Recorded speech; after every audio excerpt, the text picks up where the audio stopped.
नमस्कार. तर माझं नाव तेजस भीमराव गोसावी. आज आपण आलो आहोत बालिंगेची ग्रामदैवत कात्यायनी मंदिराचा परिसर तसाच इतिहास बघण्यासाठी.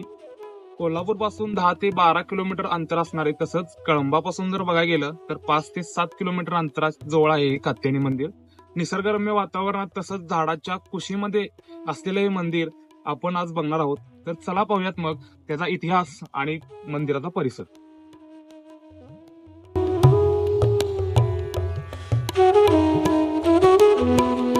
मित्रांनो, आज आपण आलो आहे कात्यायनी मंदिराच्या बरोबर समोर असलेल्या अमृत तीर्थकुंडाजवळ. या कुंडाचं वैशिष्ट्य म्हणजे या कुंडामध्ये खूप सारे कासव व विविध रंगाचे नागरिकांनी आणून सोडलेले मासे आपल्याला पाहायला मिळतात.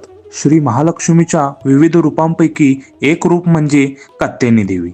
भक्तांची मनोकामना पूर्ण करण्याकरिता तिचा अवतार झालेला आहे. करवीर क्षेत्राच्या रक्षणाकरिता असुरांनी 4 दिशांना 4 दूत ठेवले होते. त्यापैकी दक्षिण द्वाराचे रक्षण रक्तबीज नावाचा असुर करत होता. त्याच्याबरोबर युद्ध करण्याकरिता श्री महालक्ष्मीने भैरवाची योजना केली. भैरवाने रक्तबीजावर अनेक अस्त्रे सोडली, पण त्या अस्त्राने त्याच्या शरीरातून रक्त निघून प्रत्येक रक्ताच्या थेंबातून अनेक राक्षस तयार होत होते आणि ते राक्षस भैरवास वेढा देत होते. त्यावेळी भैरवाने श्री कात्यायनी देवीचा धावा केला. श्री कात्यायनी देवी प्रकट झाली आणि तिने रक्तबीजाचा वध करून अमृत कुंडातील जलाने मृत देवगण जिवंत केली. या ठिकाणी कात्यायनी देवी स्थिर झाली. आपण बघू शकताय हा ओढा हा कात्यायनी मंदिरच्या बॅक साईडला आहे. आता हा ओढा सध्या वाळलेला आहे, पण पावसाळ्यामध्ये खूप मोठ्या प्रमाणात वाहत असतो. खूप पर्यटक इथे बघायला येतात. इथे जयंती आणि गोमती नद्यांचा उगम पावला आहे असं मानलं जातं. गावकऱ्यांकडून हे ऐकलेलं आहे. इथे ओढ्याच्या साईडला आल्यावरती आपल्याला परशुराम तीर्थ बघायला मिळते. परशुराम तीर्थ आज जर बघितलं आपण तर मोठीच्या समोर बरोबर एक कुंड आहे.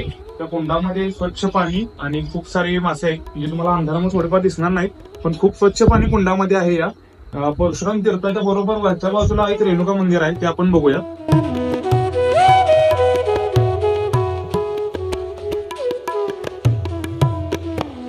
तर आपण परशुराम तीर्थ बघितलं, तसंच आपण आता आलेलो आहे वरती रेणुका मंदिर बघायला.